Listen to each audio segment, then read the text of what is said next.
Just a quick little tip if you have the likes of this fault code and you're struggling to diagnose it. So right here we have P0300, which is the random misfire detected, engine misfire.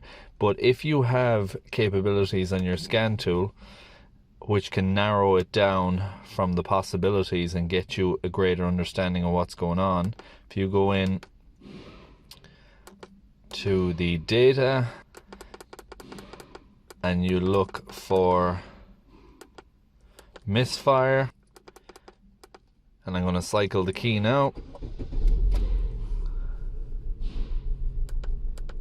You can see cylinder 1, 2, 3 and 4. This is a 4-cylinder vehicle, and if you look down there you can see that cylinder 4 is showing that it has a consistent misfire, and we have narrowed down the problem straight away to there.